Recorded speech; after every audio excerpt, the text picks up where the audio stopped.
Shalom shalom, ndabaramukije mu izina ry'Umwami Yesu. Reka dusenge. Data, mu izina rya Yesu turagushimiye kuri Imana nziza, Imana igira neza. Turakubashe, turakwamamaje Mana. Utubere Imana muri byose na hose. Ivyo ushaka gukora muri twebwe ubikore. Ivyo ushaka gukora mu gihugu ubikore. Ivyo ushaka gukora mu ishengero ubikore.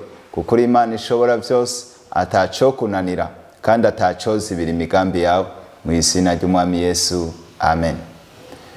Ni Apotre Jerome Ninahaswe, ndabahaye ikaze mu kiganiro impamba y'umusi gica kuri Impamba TV, aho no musi tugiye kuganira ku ijambo rivuga ngo impamba.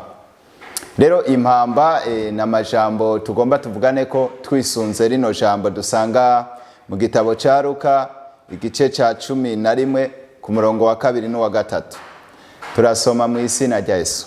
Havuga ngo arababarira ati nimwasenga muvuge muti Data, izina ryawe ryubahwe, ubwami bwawe buze.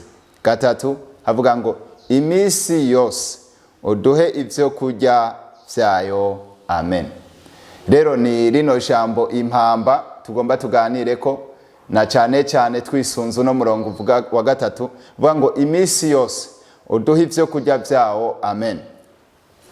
Iyo tuvuze impamba, kenshi umuntu ari ku rugendo ni washobora kumva impamba icarico. Impamba ni ivyo kurya umuntu ashobora kwifashisha yari ku nzira kugira ngo bishobore kumushikana yaje. Umuntu yagomba kugenda urugendo rwa kure, iyo umuntu agomba kurira indege, iyo umuntu agomba gufata bisi zo mutwara ahantu ari kure, kenshi ararondera impamba. Igituma arondera impamba nuko iyo afashe urugendo kenshi ingufu yavanye muhira, inkomezi yavanye muhira, kubera uburebure bw'urugendo arashobora gukama ingufu, arashobora guhera ingufu, agakenera kugarura ingufu, agakenera kugarura inkomezi. Rero impamba kenshi ni ivyo kurya vyafasha umuntu kugira ngo mu mwanya yamaze kugabanukirwa inkomezi ziwe ashobore kuronka ico yihereza, bisubizemwo uwo muntu inkomezi kugira ngo ashobore kubandanya iyo yariko araja.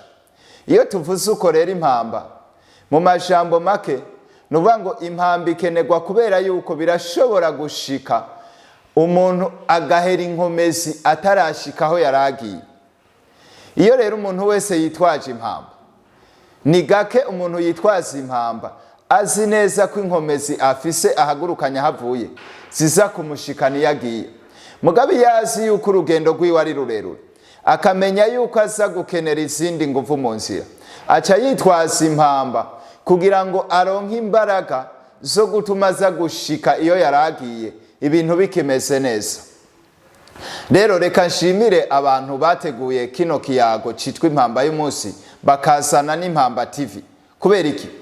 Abana b'Imana mw'isi bari mu rugendo, abana b'Imana mw'isi bariko baravoyaja, ariko kandi urugendo rwabo si urugendo ruhera ku munsi umwe, ni urugendo ivyo bafise bishobora guhera canke bikabagabanuka. Rero impamba novuga ngo ababishoboye, impamba hari aho bayigira nka stoke kugira ngo bazoze baravuvura biyongereramwo kugira ngo urugendo rwabo ni rwaba rurerure bazoshobore kuronka ibibakwiye byo kubashitsa iyo bagiye. Rero ino nkuru ni inkuru Yesu yariko aganira ko n'abigishwa biwe. Abigishwa biwe baramubwira ngo Yesu twigishe gusenga nk'uko Yohana yigishije abigishwa biwe gusenga. Abigishwa ba Yesu bari bazi Yohana kandi bari bazi n'abigishwa ba Yohana, bari bazi n'ibikorwa vya Yohana, bari bazi ivyo Yohana akora, bari barabonye ivyo Yohana yakoze. Rero barabonye ivyo Yohana yakoze, baca bashaka kubwira Yesu kugira ngo Yesu nawe abafashe kuri ico kintu, abahe iryo banga ryo gusenga, kuko gusenga ni bimwe mu bigize impamba y'umukristo. Nibwo rero Yesu yabigisha gusenga. Arababwira ati nimwasenga muravuga muti Data wa twese uri mw'ijuru, izina ryawe ryubahwe, ubwami bwawe buze, ivyo ushaka mw'isi bibe nk'uko biba mw'ijuru. Ku murongo wa 3 havuze ngo uduhe ivyo kurya umunsi ku yundi. Mu yandi majambo impamba y'umunsi ni ijambo rya Kristo. Ahandi Yesu aravuga ngo umuntu ntatungwa n'ivyo kurya gusa, ariko aratungwa n'ijambo ryose riva mu kanwa k'Imana. Reka ndakubwire ngo rero urakeneye impamba ku munsi ku munsi. Ndakeneye impamba ku munsi ku munsi. N'impamba TV nayo iriko irabaha impamba. Murazi yuko turabwa n'abantu batandukanye mu isi, mu mpande zine z'isi. Hari abantu baronka impamba biciye ku mpamba y'umunsi, ku mpamba TV. Reka mvuge ki rero, urakeneye impamba yo kugushika niyo uri kuraja. Umuntu wese ariko aranyumva uno munsi, nimba unyumva nturashika iyo uri kuraja. Petetre yuko abatanyumva barashobora kuzoshika batananyumvise, mugabo wewe wanyumvise, kuko kumva bisigura ko ukiriho, kumva bisigura ko ukiri muzima. Bivuga ngo abakiriho bose rero baracyakeneye impamba y'umunsi, baracyakeneye impamba y'ijambo, baracyakeneye impamba y'ubuzima, kugira ngo bashobore gushika aho Imana ibahamagarira. Paulo aravuga ngo sindafata icyatumye mfatwa. Paulo yari yarafashwe n'Imana. Paulo yari yarafashwe kubw'impamvu z'Imana. Paulo yari yarafashwe kubw'umugambi w'Imana. Mugabo Paulo aravuga ngo ndabandana, ndasiganwa, ndiruka, ndagira umwete, ndagira ishaka, ndagira kuhaje, ndagira bidi, kugira ngo mfate icyatumye mfatwa. Reka mvuge ngo wewe uri kuranyumviriza, nimba warakijijwe, wafashwe n'Imana, mugabo irafise icyatumye igufata. Rero kugira ngo ushike ku cyatumye igufata, urakeneye impamba y'umunsi, urakeneye n'impamba TV, cyangwa handi hose woshobora gukura ubutumwa bwiza, ari mu ishengero, ari handi kuri social media, ari handi mu mabibiriya, cyangwa handi hose wokura ubutumwa bwiza, kugira ngo iyo mpamba y'ijambo ry'Imana ishobore kugufasha gufata icyatumye ufatwa. Rero Yesu arababwira ati, nimwasenga muvuge ngo uduhe ivyo kurya bidukwiye umunsi ku munsi, uduhe ivyo kurya umunsi ku yundi. Rero turakeneye impamba y'urugendo, turakeneye impamba y'ubuzima, turakeneye impamba y'igihe, turakeneye impamba y'impamvu z'Imana. Kubera Imana irafise impamvu yagukeneye, Imana irafise impamvu yakwizeye, Imana irafise impamvu yagutoranije. Ariko kandi Imana yaradisponibilije ibikoresho n'abantu izokoresha kugira ngo bazogushise, bazogende bakugaburira ivy'Imana yashizeho. Si abantu bose bazi kwigaburira, ariko intumbero y'impamba y'umunsi hano dufise intumbero yuko mukura. Bibiraba ngo Imana ishaka ko abantu bose bakura, bakizwa, bagashika ku kumenya ukuri.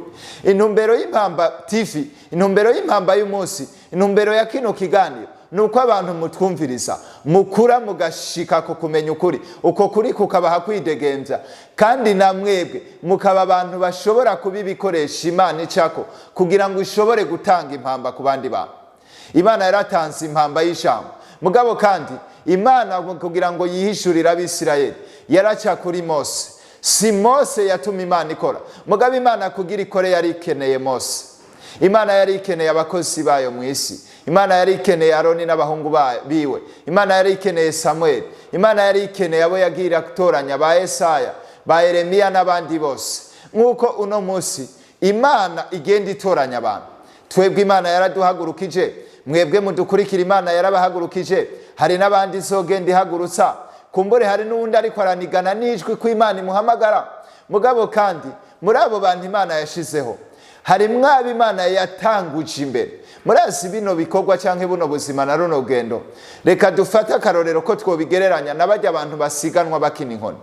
Iyo abantu basiganwa bagakina inkoni, umuntu ariruka akiruka agaha mugenzi we nawe akiruka nawe agaha mugenzi we. Mu majambo make rero Imana yarahamagaye intumwa 12, itoranya n'abandi 70, itoranya 72, igenda itoranya bajya novuga ngo barakinye hore yabo neza, baratanga ubutumwa bwiza. Nico gituma Paulo avuga ngo abwira Timoteyo ngo kandi ivyo wanyumvanye mu maso y'ivyabona vyinshi ubishikirise n'abandi bantu bo kwisigirwa, nabo bazovyigisha n'abandi. Mu yandi majambo rero Imana yatoranije bariya, ibaha ubutumwa nk'abantu bo kwisigirwa, ibaha impamba kugira ngo bayihe n'abandi. Paulo ayiha Timoteyo, ayiha Tito, ayiha Filemoni, ayiha Onesimo, agenda ayitanga, nabo baraha n'abandi ngo kandi ivyo wanyumvanye mu maso y'ivyabona vyinshi ubishikirise n'abandi bantu bo kwisigirwa. Mu yandi majambo rero kubera Imana yari yadushize muri runo rugendo, yari isi yuko hariho ivyo dukeneye, yari isi yuko dukeneye impamba, yari isi yuko dukeneye ibizotubeshaho, yari isi yuko dukeneye ibizodutunga. Nico gituma Yesu yishuye Satani ariko aravuga ngo ko wigira umwana w'Imana, ngo nuhindura ino buye urihindura umutsima hamurye. Yesu aramubwira ati umuntu ntatungwa n'ivyo kurya gusa, ariko aratungwa n'ijambo ryose riva mu kanwa k'Imana. Rero mu majambo make, reka nakubwire ngo Imana yarashizeho impamba ya runo rugendo, ni ijambo rya Kristo. Bibiliya iravuga ngo ijambo rya Kristo ribe muri mwebwe rigwiriye, ngo kandi iravuga ngo mwambare ibigwanishwa byose vy'Imana, mwambare ijambo ry'Imana nk'inkota ya muhemu, mwambare ijambo, mwambare ubutumwa bwiza, ngo muvyambare nk'igikiriza, ngo nk'igikingira igikiriza, ngo nico muzoshobora kuzimyisha imyambi yose ya wa mugwanizi. Rero reka ndakubwire ngo urakeneye impamba.